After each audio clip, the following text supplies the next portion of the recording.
saja ghibah yang itu dibolehkan, ada atau tidak? Ibu silakan nanti itu buka kalau punya kitabnya ya, Riyadhus Shalihin. Kitab Riyadhus Shalihin Imam An-Nawawi dan juga Al-Azkar. Sama di situ ada disebutkan ada 6 pengecualian nyebut satu keburukan tentang saudaranya. Kalau dia dengar memang bisa jadi dia itu tidak suka, tapi itu hukumnya halal, gitu. Kalau 6 keadaan ini, yang pertama itu adalah dalam rangka mengadukan kedoliman. Jadi kalau memang misalkan pernah ada istrinya Abu Sufyan menceritakan ke Rasul, Abu Sufyan itu suami yang pelit, begini-begini. Nah itu sebenarnya itu menceritakan keburukan, itu ghibah, tetapi dibawa oleh beliau kepada Rasul karena untuk mengadukan kedoliman dan mau mendapatkan solusi. Ya, atau misalkan bawahan melaporkan atasan yang korupsi, itu bukan, itu ghibah tapi halal.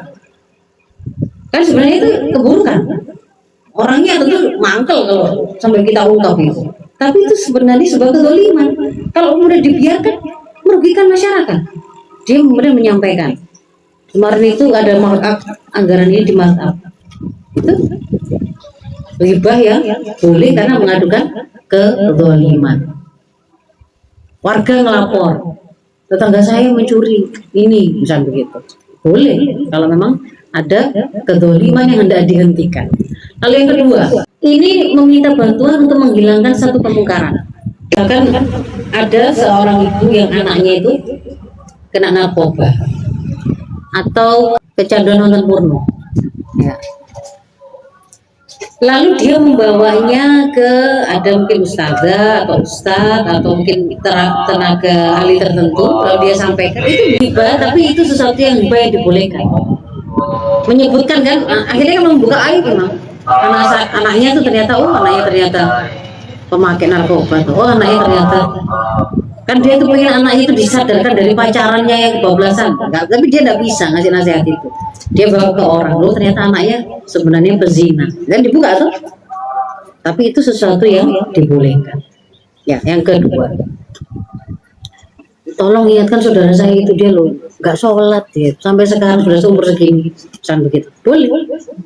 Tapi asalkan itu dibawa ke orang yang punya kemampuan untuk menghilangkan kemungkaran tadi. Kalau jenengan podo-podo nggak ngerti ini, itu jenenge ghibah sing haram. Bas, itu tadi loh. Anakku loh, apa namanya, kecanduan nano porno. Lalu ngomong kita kan cuma nama-nama itu namanya gosip. Ghibah yang hukumnya haram karena tidak mengantarkan kepada kebaikan untuk menghilangkan kemungkaran tadi. Jadi dibawanya itu kalau kepada orang yang mau bisa punya kemampuan baru boleh. Kalau tidak ya berarti tidak boleh. Gitu. Lalu yang ketiga, minta fatwa, minta petunjuk, ya minta petunjuk. Yang kisah Hindun tadi, istrinya Abu Sufyan tadi, itu juga dalam rangka sebenarnya minta fatwa. Selain bisa kita lihat juga dari sisi mengadukan kedoliman suami pada istri yang kemudian karena kepala negara itu juga punya hak untuk kemudian meluruskan kalau ada suami-suami yang melanggar hak istri itu. Nah, itu kan bisa yang pertama, ya kan? Bisa juga yang kedua juga kalau kasusnya Rasul kan, kalau Rasul dibawa ke Rasul kan Rasul punya kemampuan menghilangkan kemungkaran karena beliau juga kepala negara, beliau juga punya kemampuan untuk menyampaikan fatwa atau ajaran karena beliau pembawa risalah kan ya. Yang ketiga ini untuk yang dalam rangka mencari fatwa atau mendapatkan penjelasan tentang tuntunan agama.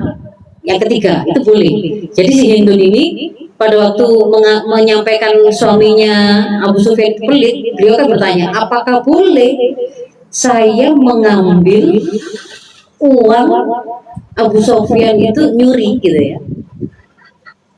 untuk menutupi kebutuhan nafkah saya dan anak saya, karena dia saking pelitnya itu dia tuh nggak ngasih nafkah gitu loh. Nah ternyata oleh Rasul kan waktu itu kemudian dikasih jawaban, ambillah yang mencukupi untuk keperluanmu sama anakmu. Cukup itu toh. Kalau juga di luar itu hukumnya berarti haram. Nah ini tadi kan kalimat Rasul menjawab hukumnya begini-begini itu boleh gitu loh. Kalau ibu-ibu kalau hari ini kan nggak ada Rasul, kita membawanya mungkin seseorang bertanya datang ke Ustaz Hadi Hidayat bertanya apa hukumnya kalau suami LDR lama nggak pernah ada kabar, nggak ada kirim kabar, nggak kirim nafkah dan seterusnya seperti ini lalu bertanya. Nah itu berarti dia sudah menjelaskan keburukan-keburukan suaminya kan, tapi dibawa kepada seseorang yang bisa menjawab bagaimana tuntunan Islam. Nah itu dibolehkan. Yang ketiga, tapi orang yang diajak bicara ini itu wajib menjaga kehormatan dari orang yang disebut tadi. Kan dia dalam rangka untuk ini untuk menguatkan para ibu-ibu yang suaminya mabuk-mabukan gimana kan gitu kan ya. Kalau dia itu misalkan tahu, dia nggak boleh kemudian itu dijadikan sebagai bahan obrolan ke orang lain yang nggak ada keperluannya. Orang lain nggak ada keperluannya nggak boleh. Begitu ya Bu ya. Yang keempat itu kalau dalam rangka memberikan peringatan kepada kaum muslimin. Jadi dia itu keburukan itu misalnya sesuatu yang sangat bahaya. Oh ini LGBT, ini predator anak, predator seksual anak. Tidak banyak yang tahu, misalkan begitu. Lalu kita sampaikan, hati-hati dengan bapak itu. Kemarin itu begini, ada dia sempat keluar dari penjara karena pernah memperkosa anak begini dan begitu ya. Memberikan peringatan kepada kaum muslimin atau misalkan nggak harus untuk semuanya gitu ya, misalkan ada yang bertanya saya mau menikah sama ini, sejauh yang kamu tahu menurut pendapatmu gimana, misalnya begitu. Ketika kita tuh tahu ada satu hal yang itu keburukan yang harus diwaspadai dan kita masih tahu bahwa dia belum taubat, itu kasih tahu. Karena bisa jadi kan bisa menyelamatkan orang itu tadi, gitu, ya. Pemabuk, kasar, sampai itu orang yang itu predator anak tadi itu, ya. Dalam rangka untuk melakukan peringatan, memberi peringatan kepada orang lain akan satu kezaliman atau keburukan. Lalu yang berikutnya, kelima itu kalau nyebutnya itu hanya untuk apa? Identifikasi. Misalkan ini belinya di mana? Di warungnya Bu Cici itu loh. Bu Cici yang mana sih? Nah, begitu. Sing lemu dan begitu. Kalau itu bukan dalam rangka untuk yang lain-lain. Yang kakinya anu sebelah. Nah, itu kan sebenarnya menyebut keburukan. Tetapi itu dengan cara begitu saja orang itu justru ngerti. Kalau diterangkan yang lain nggak ngerti. Kalau pakai nyebut yang lain, tapi begitu disebut itu tadi langsung ngerti. Nah, kalau itu yang seperti itu boleh. Ustaz apa isinya? Ya sipit. Nah, yang kayak misal begitu, nggak apa-apa itu berarti disebut begitu itu. Nah, itu yang kelima. Jadi termasuk yang buta itu loh, yang pincang, yang itu bisa jadi nggak ghibah. Bukan ghibah yang haram maksud saya. Itu termasuk sesuatu yang ghibah tapi boleh. Yang terakhir, ini kalau kita menyebut orang yang berbuat maksiat tapi terang-terangan, namanya al-mujahir. Bukan muhajir ya. Kalau hajir itu kan orang yang berhijrah. Kalau jahar, orang yang menjaharkan kemaksiatannya. Allah sudah tutupi. Dia itu malam itu berzina sama siapa saja. Allah tutupi, nggak buka aibnya. Tapi dia sendiri yang menceritakan. Misalkan begitu. Itu kan berarti dia mujahir. Orang yang terang-terangan.